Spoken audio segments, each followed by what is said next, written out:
ዛሬ ይዤላችሁ የመጣሁት የሽበት መሸፈኛ ወይም የሽበት ማጥቆሪያ የሚሆን ነው። ይዤላችሁ የመጣሁት ሙሉውን ፀጉራችሁ የምትቀቡት እንዲሁም ደግሞ ከታች ሽበታችሁ እየወጣ ካለ እሱን ለማጥቆሪያ ለመሸፈኛ የሚሆን በቤት ውስጥ የምታዘጋጁት የሽበት ማጥቆሪያ ውህድ ነው ይዤላችሁ የመጣሁት። ሙሉውን ቪዲዮ ተከታተሉት። ሰላም ሰላም! ውድና የተከበራችሁ የቻናሌ ቤተሰቦች እንዴት ናችሁ? እግዚአብሔር ይመስገን እኔ ደህና ነኝ። ትዕግስት ነኝ። ዛሬም በአዲስ ቪዲዮ መጥቻለሁ። ዛሬ ይዤላችሁ የመጣሁት እንግዲህ ሁላችንም እያስቸገረን ያለ ሽበት ነው። ሽበትን እንዴት አድርገን መሸፈን ወይም እንዴት አድርገን ማጥቆርም እንችላለን፣ ይህንን አብረን የምናይ ይሆናል። ቪዲዮውን እስከ መጨረሻው ተከታተሉኝ። ላይክ በማድረግ ሸር በማድረግ እንዲሁም ደግሞ ለቻናሌ አዲስ ከሆናችሁ ቻናሉን ሰብስክራይብ በማድረግ ቤተሰብ እየሆናችሁ ቪዲዮውን እንሰራለን ማለት ነው።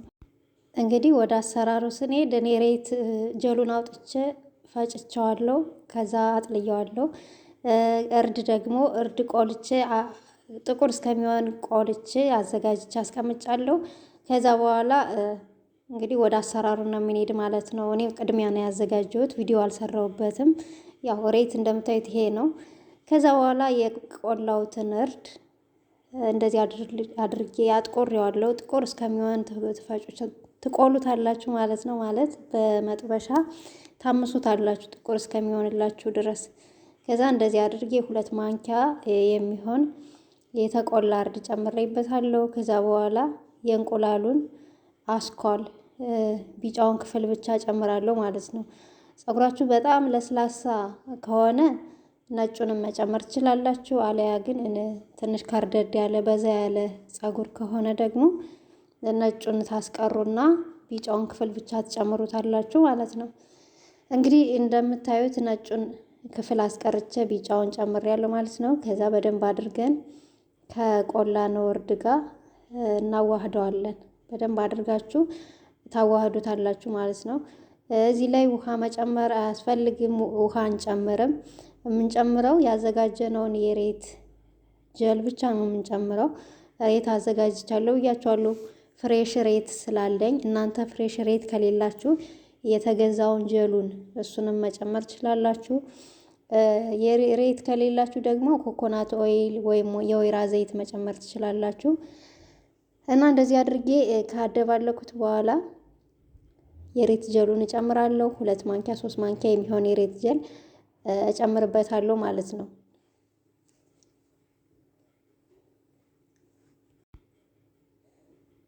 እንግዲህ እንደዚህ አድርጌ ጨምሬ በደንብ አድርጋችሁ ታዋህዱታላችሁ። ልክ እንደዚህ ስታዋህዱት ጥቁር እያለ ነው የሚሄደው። ይሄ በጣም ቆንጆ ነው፣ ለፀጉራችንም አሪፍ ነው። እንቁላል ለፀጉራችን በጣም ቆንጆ ነው። የፀጉራችንን ዛላውን በጣም ነው የሚያሳምረው። እንዲሁም ደግሞ ለቆዳችን ለፀጉራችን ያፋፋልናል እና ይሄ ከሽበቱን ከመሸፈን አልፎ ለፀጉራችን እጅግ በጣም ቆንጆ ነው ማለት ነው። ከዛ እንደዚህ እያማሰላችሁ ስትሄዱ እንደዚህ ነው የሚሆንላችሁ። ከዛ በኋላ ዘይት ትጨምሩበታላችሁ። እናንተ የሚመቻችሁን ቅባት መጨመር ትችላላችሁ። ካላችሁ የወይራ ዘይት፣ ኮኮናት፣ ከሌላችሁ ደግሞ የሚመቻችሁን ቅባት መጨመር ትችላላችሁ ማለት ነው። እኔ በባለፈው በወይራ ዘይት የሰራሁት ቅባት ነው። እንግዲህ በቅባት እቃ ስላስቀመጥኩት ነው እዚህ ጋር እንደምታዩት። ከዛ በኋላ እንደዚህ እንጨምርና ይሄንን በደንብ አድርገን እናዋህደዋለን ከውህዳችን ጋር። ከዛ እንደዚህ ካዋህድን በኋላ እንቀባዋለን ማለት ነው። በተለይ ሽበት ላለባችሁ፣ ሽበታችሁ እየወጣ ለተቸገራችሁ ይሄንን በሳምንት 2 ካላገኛችሁ ደግሞ በ2 ሳምንት አንዴ እንደዚህ እያደረጋችሁ ብትቀቡት የፀጉራችሁ ነጩ ከለር እየተቀየረ ወደ ቡኒ ወደ ጥቁር እየተቀየረ ነው የሚሄደውና እንደዚህ እያደረጋችሁ እየደጋገማችሁ ብትቀቡት ሽበታችሁን በዚህ ማጥቆር በዚህ መሸፈን ትችላላችሁ። እና እንደዚህ እያደረጋችሁ ተጠቀሙት። በአሁኑ ጊዜ አስቸገርን መቼም ሽበትና ማዲያት ነው አይደል? ስለዚህ እንደዚህ ያደርጋችሁ ሽበታችሁ መሸፈን ትችላላችሁ። ለፀጉራችን ለዛለውም ለፀጉራችን ለቆዳችንም ለእድገቱም አሪፍ ነው። እንቁላል በጣም ያልተወራለት ለፀጉር በጣም ቆንጆ ነው። ግን ብዙዎቻችን ጥቅሙን አላወቅነው መሰለኝ። እንቁላል ብዙ ጊዜ አንጠቀምም። ያው ሽታውንም እየፈራን ነው መሰለኝ። እና በጣም ቆንጆ ነው እውነት። እንቁላል በሳምንት አንዴ ብትቀቡ ፀጉራችሁ እንዴት እንደሚያምር በተለይ የፀጉራችሁ ዛላ እንዴት እንደሚያሳምረው እና እንደዚህ እያደረጋችሁ ተጠቀሙት ቤተሰቦች። ከዛ እንደዚህ ካደረግን በኋላ እየተቀባው ደግሞ አሳያችኋለሁ። ያው ሁሌም እንደምላችሁ ፀጉራችሁን ከመቀባታችሁ በፊት በጣም የቆሸሸ መሆን የለበትም። በተለይ አሁን ይሄንን ስንቀባል ሽበታችንን ለመሸፈን ሽበታችንን ለማጥቆር ስለሆነ ፀጉራችን ንጹህ ቢሆን የተመረጠ ነው። ምክንያቱም ፀጉራችን ቆሻሻ ከሆነ ቅባት ካለው እዛ ላይ ስንጨምርበት ቅባቱ የምንቀባውን ውህድ እንዳይዝ ወይም እንዳያጠቁር ከለሩን እንዳይቀይር ያደርገዋል ማለት ነው። እና ቅባት ካለው ፀጉራችን ታጥበን ከዛ በኋላ ብንቀባው አሪፍ ነው። በተለይ እንደዚህ ሽበታችን ማጥቆር ሽበታችን መሸፈን ከፈለግን ፀጉራችን ንጹህ መሆን ያለበት ውህዱን ከመቀባታችን በፊት እና ቤተሰቦች እንደዚህ አድርጋችሁ ውስጡን ያው ሽበት ታውቃላችሁ ከውስጥ ነው የሚመጣው።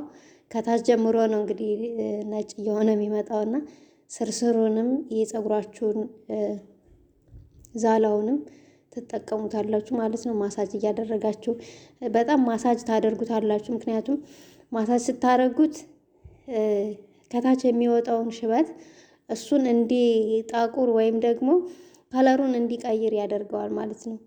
እና ይሄ ቁም ነገር በደንብ ተከታትላችሁ ከተጠቀማችሁት ይጠቁራል። ሽበቱ እንዴት ነው ወደ ቡኒ ነገር እየሄደ እየቀላ እንደዚህ ነው የሚመጣላችሁ። ብዙ ጊዜ አጋጥሟችሁ ከሆነ እንደዚህ ውህድ አዘውትራችሁ የምትጠቀሙ ከሆነ ከግማሽ በላይ ጥቁር ከግማሽ በታች ደግሞ ነጭ አጋጥሟችሁ ያውቃል? ይሄ እንዴት ነው? ውህድ ስለምንቀባው ውህዱ ግማሹን ጥቁር ደግሞ ከስር የሚወጣውን ነጭ ያደርገዋል ማለት ነው። እና ቶሎ ከተቀባችሁት ከስር የሚወጣውን ሁሉ ያጠቁርላችኋል ወይም የሽበታችሁን ከለር ይቀይርላችኋል ማለት ነው። እና ቤተሰቦች እንደዚህ እያደረጋችሁ ትቀቡታላችሁ። ቆንጆ ነው። እኔ በጣም ሽበት ነበረብኝ እውነት ለመናገር ይሄ ግንባሬ አካባቢ እንደዚህ እንዳለ ያው ፀጉሬ ጥቁር ስለሆነ ላያስታውቃችሁ ይችላል። ግን በጣም ሽበት በጣም ነው ያለብኝ። አሁን ግን እየቀነሰ ነው። በጣም ነው እየቀነሰው። ያው እንደነገርኳችሁ በባለፈው ሲወጣብኝ እየነቀልኩት ግን እየበዛብኝ ነው ሄደ። አንዳንድ ዶክተሮች ሲናገሩ ግን ሽበት ብትነቅሉትም ተመልሶ ሊወጣ ይችላል እንጂ አይበዛም ይላሉ። እንግዲህ እኔ ግን በጣም ነው ያበዛብኝ እና ሽበት ካለባችሁ ሽበት አትንቀሉ። ያው ሽበታችሁ እንደዚህ በውህድ መልክ መሸፈን ትችላላችሁ። እንቁላል ስትቀቡ ደግሞ ባዶውን እንቁላል ራሱ መቀባት ትችላላችሁ።